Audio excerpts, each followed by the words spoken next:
ನಮಸ್ಕಾರ ವೀಕ್ಷಕರೇ, ಎಐಟಿಯುಸಿ ಸಂಯೋಜಿತ ಕಟ್ಟಡ ಮತ್ತು ಇತರ ನಿರ್ಮಾಣ ಕಾರ್ಮಿಕರ ವತಿಯಿಂದ ಹಾಗೂ ವಿವಿಧ ಸಾಮೂಹಿಕ ಸಂಘಟನೆಗಳ ಸಹಯೋಗದೊಂದಿಗೆ ದಿನಾಂಕ 12/2/2026 ಗುರುವಾರ ಬೆಳಗ್ಗೆ 10:30ಕ್ಕೆ ಎಪಿಎಂಸಿ ಮಾರುಕಟ್ಟೆಯಿಂದ ಐಬಿ ಸರ್ಕಲ್ ವರೆಗೆ ಮುಷ್ಕರವನ್ನು ಯಶಸ್ವಿಗೊಳಿಸಬೇಕೆಂದು ಕಾರ್ಮಿಕರ ಮುಖಂಡರು ಮಾತನಾಡಿ ತಿಳಿಸಿದರು. ಈ ಸಂದರ್ಭದಲ್ಲಿ ಕಟ್ಟಡ ಕಾರ್ಮಿಕರ ತಾಲೂಕು ಅಧ್ಯಕ್ಷರಾದ ಜೈದುಲ್ಲಾ ಖಾನ್ ಹಾಗೂ ತಾಲೂಕು ಗೌರವಾಧ್ಯಕ್ಷರಾದ ಸೈಯದ್ ಓಸ್ಫೀರ್, ಪ್ರಧಾನ ಕಾರ್ಯದರ್ಶಿಗಳಾದ ರಫೀವುಲ್ಲಾ, ಸೈಯದ್ ಮುನವ್ವರ್, ಸೈಯದ್ ತನ್ವೀರ್, ಮೊಹಮ್ಮದ್ ಶಹಬಾಜ್, ಸೈಯದ್ ಅನೀಸ್ ಇನ್ನು ಹಲವಾರು ಮುಖಂಡರು ಉಪಸ್ಥಿತರಿದ್ದರು. ವರದಿ Syed Tanveer, smart news Kannada, Channagiri. Syed ಓಸ್ಫೀರ್, AITC ಕಟ್ಟಡ ಕಾರ್ಮಿಕರ ಗೌರವಾಧ್ಯಕ್ಷರು ಮತ್ತು ಮಾಜಿ ಪುರಸಭೆ ಸದಸ್ಯರು.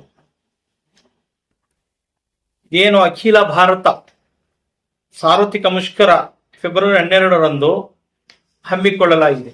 ನಮ್ಮ ಚನ್ನಗಿರಿ ತಾಲೂಕಲ್ಲಿ ನಮ್ಮ ಎಐಟಿಸಿ ಕಟ್ಟಡ ಕಾರ್ಮಿಕರ ಸಂಯುಕ್ತ ಆಶ್ರಯದಲ್ಲಿ ಎಲ್ಲಾ ಸಂಘಟನೆಗಳನ್ನ ಒಗ್ಗೂಡಿಸಿಕೊಂಡು ನಾಳೆ ರೈತ ಕಾರ್ಮಿಕರು, ಕೂಲಿ ಕಾರ್ಮಿಕರು, ಮತ್ತೆ ದ್ವಿಚಕ್ರ ವಾಹನರು, ಟೈಲರರು, ಹಮಾಲರು ಮತ್ತೆ ಈ ತರ ಎಲ್ಲ ಚಿಂತೆಯಾಯರು ಎಲ್ಲಾ ಸಂಘಟನೆಯನ್ನು ಒಗ್ಗೂಡಿಸಿಕೊಂಡು ಕಾರ್ಮಿಕರ ಬೇಡಿಕೆಯನ್ನು ಕೇಳಲಿಕ್ಕೆ ನಾಳೆ ಒಂದು ಮುಷ್ಕರವನ್ನು ಹಮ್ಮಿಕೊಂಡಿದ್ದೀವಿ. ಕೇಂದ್ರ ಸರ್ಕಾರದ ಒಂದು ದ್ರೋಹ ಏನಿದೆ ಅದನ್ನು ಖಂಡಿಸಿ ನಾಳೆ ಎಲ್ಲ ಸಂಘಟನೆಯವರು ಒಂದು ಸೇರಿ ನಾಳೆ ನಮ್ಮ ಹಕ್ಕುಗಳನ್ನ ಕೂಗೋಕೆ ಎಲ್ಲ ಒಗ್ಗೂಡಬೇಕು ಅಂತ ಹೇಳಿ ಈ ಒಂದು ಮೀಡಿಯಾದ ಮುಖಾಂತರ ಎಲ್ಲರನ್ನ ಕೈ ಜೋಡಿಸಿ ಕೈ ಮುಗಿದು ಕೇಳ್ಕೊಂತೀನಿ. ನಾಳೆ ದಿವಸ ಎಲ್ಲಾ ಸಂಘಟನೆಯವರು ದಿನಾಂಕ 12/2/2026 ಗುರುವಾರ ಬೆಳಿಗ್ಗೆ 10:30ಕ್ಕೆ ಎಪಿಎಂಸಿ ಮಾರ್ಕೆಟ್ ಇಂದ ಹೊರಟು NH13 ಮುಖಾಂತರ ಗಾಂಧಿ ಸರ್ಕಲ್ಗೆ ತಲುಪಲಿದೆ.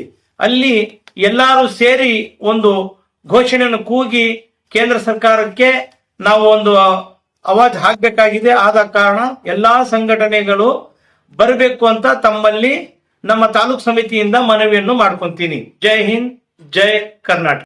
ಎಐಟಿಯುಸಿ ಸಂಘಟನೆ ಸಂಯೋಜಿತ ಕಟ್ಟಡ ಕಾರ್ಮಿಕರ ತಾಲೂಕು ಅಧ್ಯಕ್ಷ ಜೈನುಲ್ಲಾ ಅಂತ ಹೇಳಿ, ಇವರು ನಮ್ಮ ಕಟ್ಟಡ ಕಾರ್ಮಿಕರ ತಾಲೂಕು ಗೌರವಾಧ್ಯಕ್ಷರ ಹಿರಿಯರಾದಂತ ಸೈಯದ್ ಮುನವರಣ್ಣ ಅಂತ ಹೇಳಿ, ಆಮೇಲೆ ಇನ್ನೊಬ್ರು ಹಿರಿಯರಾದಂತ ತಾಲೂಕು ಗೌರವಾಧ್ಯಕ್ಷರಾದಂತ ಸೈಯದ್ ಓಸ್ಫೀರ್, ಅದೇ ರೀತಿಯಾಗಿ ಕಟ್ಟಡ ಕಾರ್ಮಿಕರ ತಾಲೂಕು ಖಜಾಂಚಿ ಆದಂತ ಕಲಿಗರ್ ರಫೀವುಲ್ಲಾ ಅವರವರು, ಶಹಬಾಜ್ ರವರು, ಅನೀಸ್ ರವರು ಈ ಒಂದು ಪತ್ರಿಕಾ ಹೇಳಿಕೆಯಲ್ಲಿ ಉಪಸ್ಥಿತರಿದ್ದಾರೆ.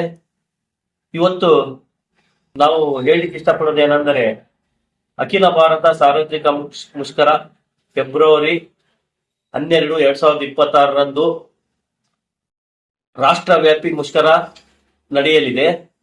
ಆದ ಕಾರಣದಿಂದ ನಾವು ಎಐಟಿಯುಸಿ ಸಂಘಟನೆಯ ವತಿಯಿಂದ ಎಲ್ಲಾ ಸಂಘಟನೆಗಳನ್ನು ಒಗ್ಗೂಡಿಸಿಕೊಂಡು ಈ ಒಂದು ಸಂಘಟನೆಯಲ್ಲಿ ರೈತ ಕಾರ್ಮಿಕ, ಕೃಷಿ ಕೂಲಿಕಾರರು, ಮಹಿಳಾ ವಿದ್ಯಾರ್ಥಿ ಯೋಜನಾ, ದಲಿತ ಸಂಘಟನಾ ಮತ್ತು ಕನ್ನಡಪರ ಸಂಘಟನೆಗಳು ಎಲ್ಲರೂ ಸೇರಿ ಈ ಒಂದು ಮುಷ್ಕರವನ್ನು ಯಶಸ್ವಿ ಮಾಡುತ್ತೇವೆ. ಈ ಒಂದು ಮುಷ್ಕರಕ್ಕೆ ಇವರೆಲ್ಲರೂ ನಮಗೆ ಫೆಬ್ರವರಿ 12ರಂದು ಸಾಥ್ ನೀಡಲಿದ್ದು ಎಲ್ಲರೂ ಸೇರಿ ಯಶಸ್ವಿ ಮಾಡೋಣ ಅಂತ ಭರವಸೆಯನ್ನು ನೀಡಿದ್ದಾರೆ. ಆದ್ದರಿಂದ ಎಲ್ಲರೂ ಸೇರಿ ನಾವು ಈ ಒಂದು ಕಾರ್ಯಕ್ರಮವನ್ನು ಹೋರಾಟ ಮಾಡುವುದರ ಮೂಲಕ ಯಶಸ್ವಿ ಮಾಡುತ್ತೆ ಅಂತ ತಮ್ಮಲ್ಲಿ ಹೇಳಿಕ್ಕೆ ಇಷ್ಟಪಡುತ್ತೇನೆ.